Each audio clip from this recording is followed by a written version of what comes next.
Tears of the Kingdom, though it is a sequel, is assured to gift us players tons of new content to eat up, new gameplay, new story and lore, new worlds to explore, though still in the same Hyrule as before. But it is still a sequel, a direct one at that. While Majora's Mask used the same Link as Ocarina of Time, it set off on an adventure in a totally different place, the parallel world of Termina. Tears of the Kingdom, however, is not only the same Link, but the same land, same world, the same characters. And because it is a continuation of the story begun in Breath of the Wild, I'm curious, what's going to happen to the main characters we came to know and love?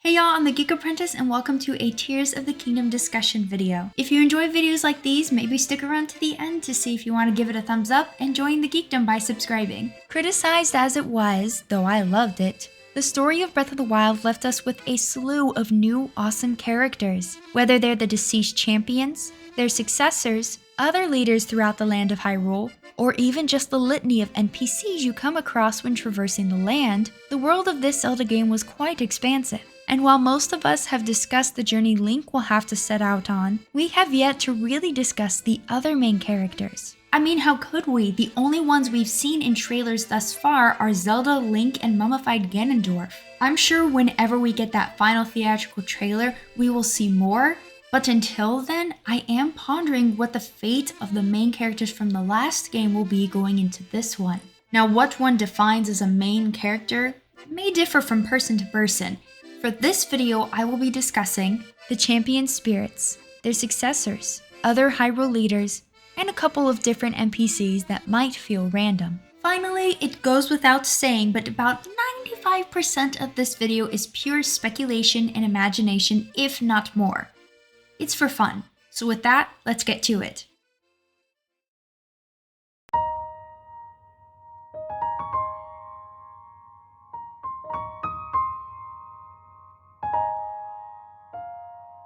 Mipha, Revali, Urbosa, Daruk, and King Rhoam. They all played a huge part in trying to protect the land of Hyrule, the kingdom they share. In the end, they lost their lives for it. But will their spirits return? In Ocarina of Time, similar events occurred in that when the sages died in Hyrule, they moved on to their greater role in the Sacred Realm. So it's conceivable that these 5 could be doing the same, right? Perhaps. But I have to wonder if their role is completed. At the end of the first game, we see their spirits atop Hyrule Castle following the destruction of Calamity Beast Ganon. Then they disappear, similar to the spirits of the sages from Ocarina of Time. To me, that signals they are done and moved on, which also means Link will no longer possess their gifted abilities. Probably a good thing, so we don't begin Tears of the Kingdom overpowered. However, I recognize 2 things. The first is that this is not a one-to-one comparison. Using the sages of Ocarina of Time is good reference for probable speculation, but not evidence of a definite plot point. And 2, the voice actors. We know they must be returning, and while most of these specific voice actors played multiple roles and thus don't have to be their champion again, I would honestly love to see an excuse to get more time with these beloved champions and the king, no matter how Nintendo has chosen to do it. Not to mention there could still be potential for flashbacks. My point being, the return of the voice actors could confirm the return of these 5 characters in some format. Though losing the champions was heartbreaking, we do at least have great characters following in their footsteps. Sidon, the charismatic brother of Mipha, Teba, the recluse follower of Revali, if you will, Riju, the young but intensely strong successor to Urbosa, and Yunobo, the timid but gem of a descendant to Daruk. What role will they play this time around? I think it's a fair guess, if not an obvious one, to say that they will have a much larger and more direct role in how the story plays out, probably having to take on far more responsibility. especially if the theories about the malice affecting specific regions with greater hostility are to be true. Death Mountain erupting malice, a giant windstorm possibly near Rito Village, a seemingly increasing sandstorm brewing near Gerudo Town, and who knows what's happening to Zora's domain. HMK suggested recently even some sort of water poisoning. I guess I really don't have any specific ideas or speculation about these characters, but whatever the case may be, it will be nice to see their characters further fleshed out. Related to the champion successors are the leaders of each region, or their protectors, or their assistant. King Dorephan of Zora's domain and even Muzu, leader of the Rito tribe Kaneli, protector of the young Riju, Buliara, that's how I'm choosing to pronounce it, I apologize in advance, and Old Man Bluto of the Gorons. While I don't imagine they will take a large part in the story, I do hope there is something for them. At the very least, I could see Buliara having the biggest role of these characters, seeing as Riju is so young and needs protection. Honestly, I don't have to say much about these characters either, except that I am missing a couple of leaders. Master Koga. Okay, we all imagined him to be dead, yes? But what if, just tossing this out there, what if he's not? I have zero evidence to back up this hypothesis, but imagine the chaos that could be wrought from such a discovery. I know he had an interesting arc in Age of Calamity, but I'd rather see him, should he return, in a new and darker light.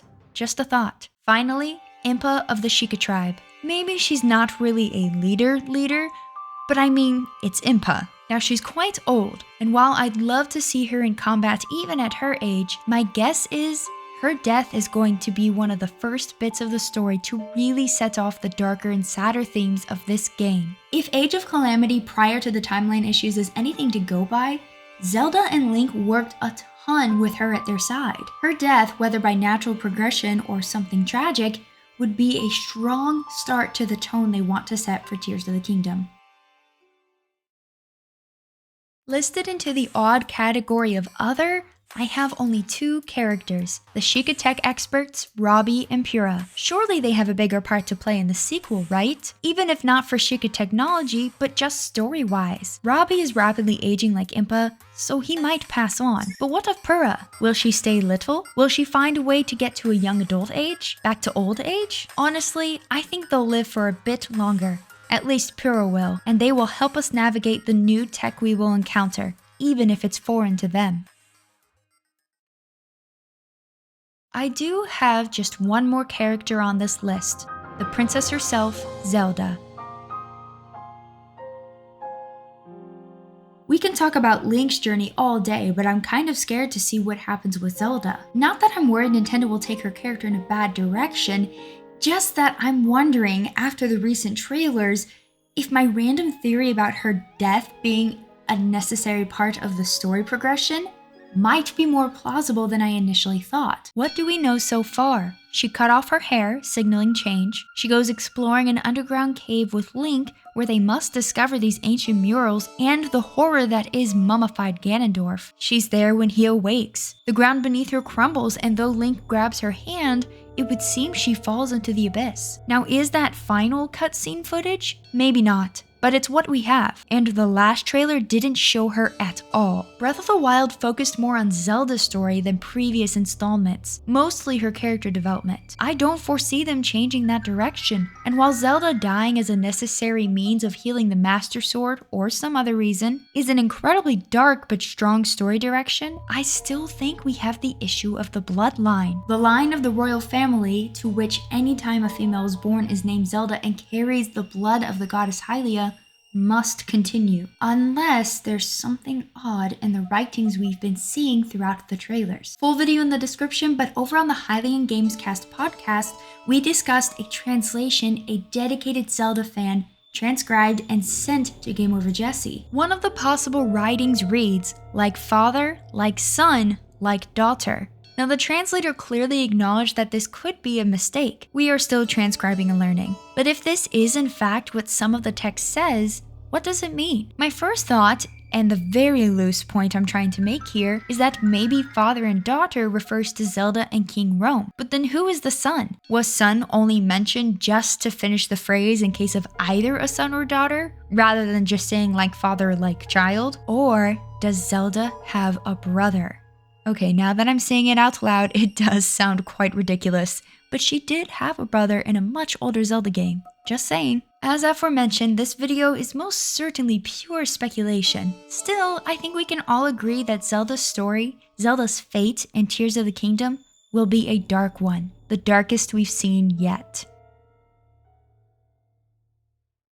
Thank you all so much for watching. Please let me know your thoughts on these characters and other characters I chose not to include on this list in the comment section below. If you liked the video, consider joining the Geekdom by subscribing and also joining live streams, which are usually on Thursdays and Fridays at 11 a.m. Eastern Standard Time. If they are not, I let y'all know in the community tab ahead of time. Much gratitude to each of my channel members and patrons, especially Joking Batman, Lorulian Sheep, McToppler, and Geek Mom. Thank you so much for supporting this little thing I get to do here on YouTube. And also welcome to new patron supporter Sam T and channel member Art. If you would like to support the channel and get some awesome perks like vocal shoutouts, hand-painted thank you cards, access to unlisted stream, early access to videos, and more, check out my channel membership right here, or head on over to Patreon at patreon.com/thegeekapprentice. But anyway, that's all for today. Thank you for watching.